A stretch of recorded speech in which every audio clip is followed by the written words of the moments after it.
ይሄ መንግስት የሚመረጠው ይሄ መንግስት የሚመራው ሰውን አይደለም ወይ? የዜጋ ነፍስ እኮ ልዩነት የለውም። የምትመራው ህዝብ እንዲህ እንትን ሲል እንዴት ነው ምረጡኝ የምትለው? ዜጎች ለቅሷቸውን ጥለው ልጃቸውን ቀብር ጥለው መረጡኝ ያለ መንግስት በምርጫ ዋዜማ ደግሞ እንዴት ሲጨፈጨፍ ሰው ምንድን ነው የሚሰማው? ለምንድን ነው የእነሱ ማውራት ያልተቻለው? ለምንድን ነው የማይዘገበው? ይሄ ለምንድን ነው ዝም የሚለው? ፋና ይሄን ሁሉ የሚያረብደው የመንግስት ሚዲያ የእነኚህ ሰዎች ነፍስ ህይወት አይደለም ወይ? ለምንድን ነው ስር ነቀል እርምጃ የማይወሰደው? በተለይ ቤተክርስቲያኒቱ ለምንድን ነው ስር ነቀል እርምጃ መውሰድ ያልቻለችው? እንግዲህ አብይንና መለስን የምታወዳድሩ ፖለቲከኞች ከሆናችሁ የአብይ አህመድን 8 ዓመትና የመለስ ዜናዊን 8 ዓመት ነው እንጂ የአብይ አህመድ የመለስ ዜናዊን 18 ዓመት ከአብይ አህመድ 8 ዓመት ጋር አይደለም። መለስ ዜናዊ ራሱ እንደተናገረው የመጀመሪያዎቹን ኢህአዴጎች ፔሪዳቸውን በ5 ከፋፍለው ነው የሚያዩት። የመጀመሪያው 5 ዓመት፣ ሁለተኛው 5 ዓመት፣ ሶስተኛው 5 ዓመት እያሉ ነው። የመጀመሪያው 5 ዓመት ይላል መለስ ዜናዊ ታስታውሱ እንደሆነ ከደርግ የተቀበልናትን ሀገር የማረጋጋት ስራ ነበረ። ትራንዚሽናል ፔሪድ ላይ ስላለን የማረጋጋት ስራ ላይ ነበርን ያለ ነው። እዚህም እዛም ፍንዳታ አለ፣ እዚህም እዛም ግድያ አለ። ምንም በቃ ሀገር የማረጋጋት ስራ ላይ ነበር የተጣድነው፣ ምንም ስራ አልሰራንም ይላል። የእኛ ለውጥ የሚጀምረው ሁለተኛ 5 ዓመት ላይ ደግሞ እችን ሀገር ወዴት እንውሰዳት የሚለው ኢኮኖሚ ፖሊሲዎች በመንደፍ ነበር ያሳለፍነው ይላል። የኢትዮጵያ እድገት የጀመረው ሶስተኛው 5 ዓመት ላይ ነው የሚሉት ኢህአዴጎች። ፖለቲካ ለምታውቁ ይገባቸዋል። የመጀመሪያውን 8 ዓመት አብይ አህመድና የመጀመሪያውን 8 ዓመት መለስ ዜናዊን ነው ማወዳደር ያለባችሁ። ብዙ ነገር አብራችሁ ከግምት ማስገባት አለባችሁ። መለስ ዜናዊ እንዴት ነው የመጣው? አብይ አህመድ እንዴት ነው የመጣው? መለስ ዜናዊ የመጣው በአብዮት ነው። ህዝብ የተማረረበትን ዲክታተርሺፕ ወታደራዊ መንግስትን ፈንቅለው ነው የመጡት። ህዝብ ተቀብሏቸዋል። የመጀመሪያውን 5 ዓመት እጅግ አስቸጋሪ ጊዜ ነበረባቸው እነሱም ኢህአዴጎች። ሙስና፣ ግድያ፣ ኢቨን ሁለተኛው 5 ዓመት ራሱ 10 ዓመት ራሱ ሀገሪቱ አልተረጋጋችበት ነገር እንደነበረ ታውቃላችሁ።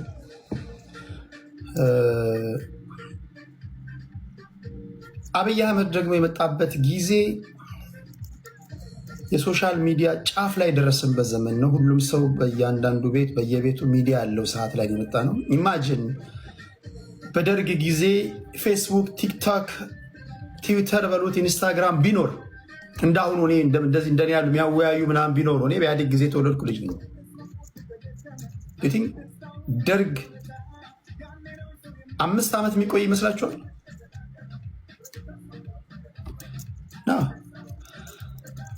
ደርግን ለመጣል እነ የኢህአፓ ሰዎች በጃንሆይ ጊዜ ኤአይ ካፖኒ ሰኔና ሰኞ ገጠመ። ምን ሊፈጠር ነው ታዲያ? ቢፈጠርስ ምን ይጠበስ? ብዙ ጊዜ እንግዲህ በእኛ ሀገር እንደነዚህ አይነት ገጠመኞችን በመጥቀስ ሰውን ለማስፈራራት ያልሆነ ነገር እንዲያው በራሳችሁ ላይ ቁጣም ለማምጣት የምታስቡ ሰዎች ግን ምንድን ነው ልማዳችሁ? ሁሌም ከሟርቱ ኧረ እባካችሁ ውጡ። ሰኔና ሰኞ የገበሬ ቀን ነው፣ በቃ አለቀ። ሰኔ 1 ሰኞ ሲሆን 5ቱን ቀን የእርሻ ጊዜ የዘር ጊዜ ይሆናል። ገጠመን ነው፣ ሌላ ትርጓሜ አይሰጠው። እግዚአብሔር ጠፈርን የዘረጋበት ቀን ነው። ከዛ ያለፈ ምንም ነገር ስለሌለው አንዳንድ ኩነታትን ያልሆነ አሉባልታ ሰጣችሁ ለማስፈራሪያ ሰውን ለማሸበር የምትጠቀሙ ሰዎች በጊዜው ጠንቋዮች ይሄን ያደረጉት ነበር። ግጥጥሞችን የበሽታ ምልክት በማድረግ እንዲህ የሚከሰቱ ነገሮችን መዓት እንደሚመጣ ሰዎችን ለማስፈራራት ነገስታትን ጠልፎ ለማስያዝ ተጠቅመውበት ነበር።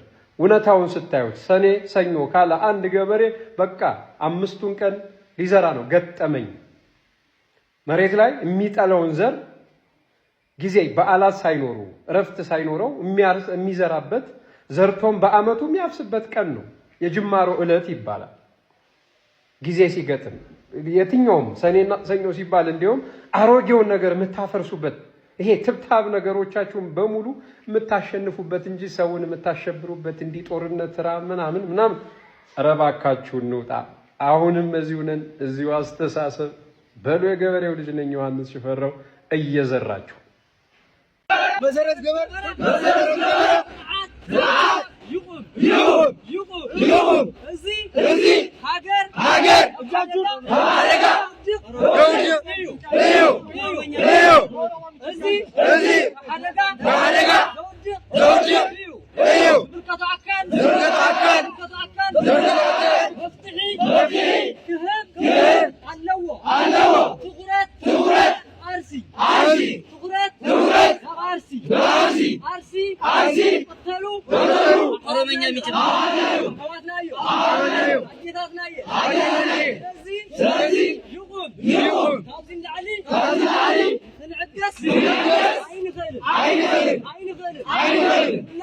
ሁላችን በጋራ እንቆማለን።